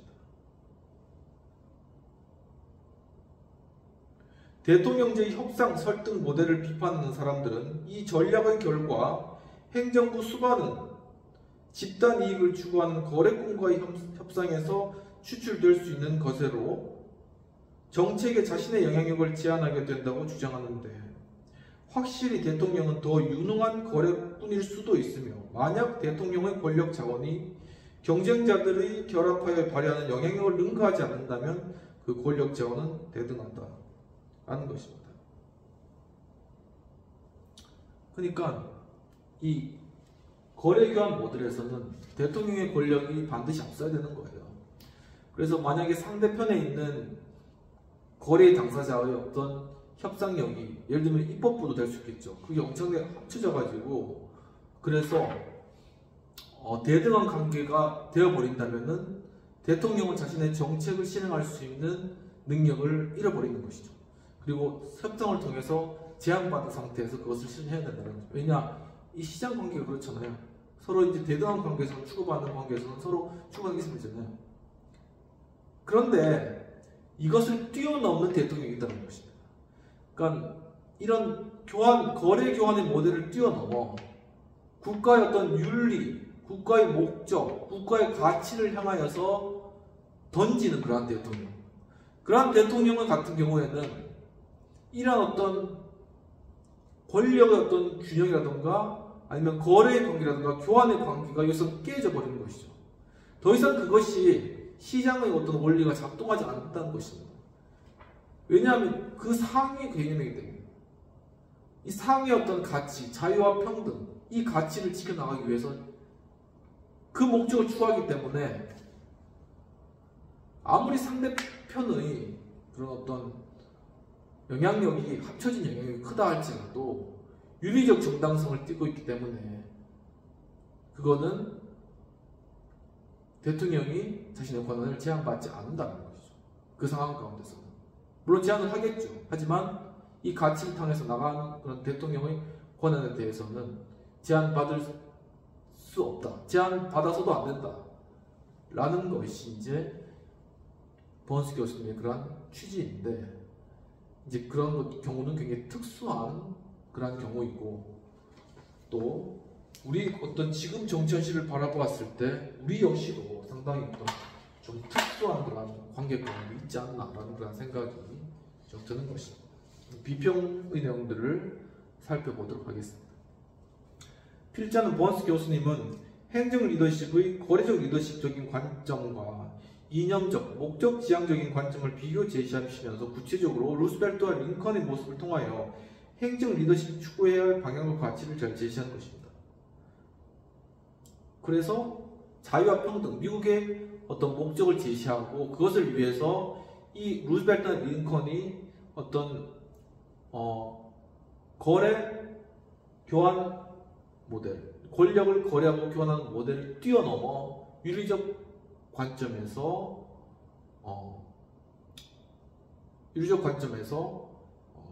어떤 자신의 정책을, 자신의 어떤 권력을 제한받지 않고 행하였다. 어떤 그러한 모습들이 있다는 것이죠. 뭐 이런 부분들이 우리가 한번 생각해 봐야 될 그런 부분들이다라는 생각이 드는 것입니다. 토의할 될 내용입니다. 우리의 정치 현실 속에서 대통령의 행정 리더십이 거래적 리더십의 모습 혹은 이념적 목적 지향적인 모습인지 국가와 가치 사이의 바람직한 모습은 무엇인지 라는 것입니다. 첫 번째와 관련돼서는 지금 과거의 어떤 그러한 대통령의 모습은 거래적 리더십 모습도 많이 있었다고 보여집니다. 해외 나가서 이제 원유 수조 따오고 국회와 뭐 어떤 그러한 거에 거부권 행사도 하면서 아무튼 서로 이제 또 하면서 이렇게 최대한 하려고 했죠. 이 거래 교환 모델에 따라 가지고 하려고 했죠. 근데 어느 순간 돼서 그 이제 도덕적 윤리적 관점이 이제 부상하게 된 겁니다. 그러니까는 지금은 상당히 이념적 자유민주주의인 것이죠. 그리고 목적 지향적 그런 모습들을 보이고 있다라고 이렇게 좀 보여지는 것입니다. 두 번째, 국가와 가치 사이의 바람직한 모습. 그렇다면 과연 국가의 존립을 가장 중요시하게 생각할 것인가, 아니면은 어떤 자유와 평등과 같은 가치를 가장 중요시하게 생각해야 될 것인가 라는 그러한 좀 근본적인 그런 질문입니다. 그리고 대통령, 행정 리더십은 어떠한 것을 추구해 나가야 될 것인가 하는 것이죠.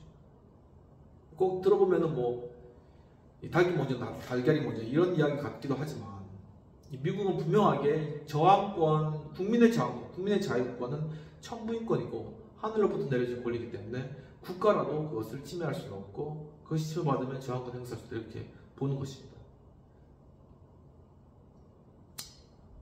어떤 이러한 우리 침해받을 수 없는 어떤 절대적인 인간의 어떤 자유권이 분명히 존재한다고 좀 생각이 되는 거고요. 즉 하늘이 내려준 그러한 인간의 자유권은 분명히 존재한다고 생각하는 것입니다.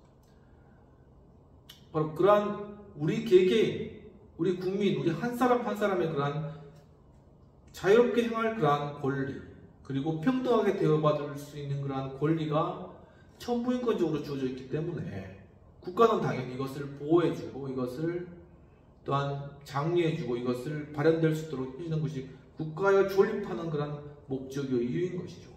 그러니까 가치가 우선되어야 되는 것은 맞다는 것입니다. 그런데 한편으로는 바로 이러한 자유와 평등, 이 가치들을 이 국가가 지켜내야 되는 그런 의무도 존재하기 때문에 이 국가가 무너질 때는 자유와 평등이라는 가치 자체도 소멸되어 버리는 그러한 결과가 된다는 것이죠. 이러한 관점에서 보았을 때는 우리가 우리 자유와 평등, 이러한 자유의 가치에 관해서 국가에 대해서 과연 저항권을 형성할 그러한 시기인가? 아니면은 우리의 자유와 평등을 지키기 위해서 이 국가를 지켜나가야 될 그러한 상황인가라는 것은 현명하게 잘 따져봐야 될 그러한 시기라고 좀 보여지고요. 특히 막 이런 것들이 혼재되어 있는 그러한 상황 같습니다. 지금 상황. 국가의 권력이 한편으로는 국민의 자유와 평등을 지키다가도 또 어느 편으로는 국민의 자유와 평등을 도리어 이제 침해하는 아주 혼란스러운 케이아스와 같은 여기 붙었다 여기 붙었다는 그런 상황인 것이죠. 그래, 이러한 혼란스러운 상황들을 정리해 나가고 그리고 그것을 다시금 질서 잡아 나가고 그것을 하나로 다시 묶어가는 리더십, 그런 부분들이 바로 통합적인 리더십이 우리에게 필요하지 않을까라는 것입니다. 정말 이 통합적인 리더십을 통하여서 바로 이러한 매우 혼란스러운 상황들 가운데 다시금 그 마음들을, 사람들의 마음들을 이렇게 다시금 이렇게 좀 안정시키고 또한 화해시키고 안도감 가운데 서로 묶어가는 그런 포용적인 그런 리더십의 그런 부분들이 우리에게 좀 많이 필요한 부분들이 아닐까라는 그런 부분들이고, 또한 이 통합적 리더십의 중요한 요소 중에 하나가 바로 이 윤리적인 것, 높은 윤리성을 요구한다는 것입니다. 바로 이 통합적 리더십이 되기 위해서, 이런 리더십을 갖기 위해서는 높은 윤리성이 전제되어야 된다라는 그런 부분들. 그렇다면 과연 이런 정말 이런 윤리성, 도덕성을 통하여서 많은 사람들에게 가능한 한 많은 사람들을 어우를 수 있는 그런 리더십을 우리가 생각하면서 정말 이러한 것들이 우리에게 우리 현실 가운데 많이 필요하다라는 그런 생각들을 한번 가져보고요. 여러분들도 한번 과연 우리에게 있는 그런 리더십의 현 그런 모습들, 우리가 완벽할 수 있겠습니까? 특히나 이제 민주 시작한 지 얼마 되지 않은 이런 나라가, 100년도 안 된 나라가 완벽할 수 있겠습니까? 우리가 이제 완벽을 향해서 나가는 길이니까는 이러한 과정들 가운데서 굉장히 우리가 숙고하고 우리가 생각해 봐야 될 시간이다라는 생각이 들고요. 정말 여기 말했듯이 이 위기의 상황은, 이 조직이라는 것은 결국 위기 상황, 그리고 몰렸을 때, 궁지에 몰렸을 때 진보하게 된다는 그런 사실들을 한번, 그러한 주장들을 한번 생각해 보면서 우리 이러한 위기를 극복할 수 있는 그런 긍정적인 것으로 더욱더 승화시켜 나가고 변화시켜 나갈 수 있는 그러한 부분들이 있었으면 좋겠다라는 생각을 가지게 됩니다.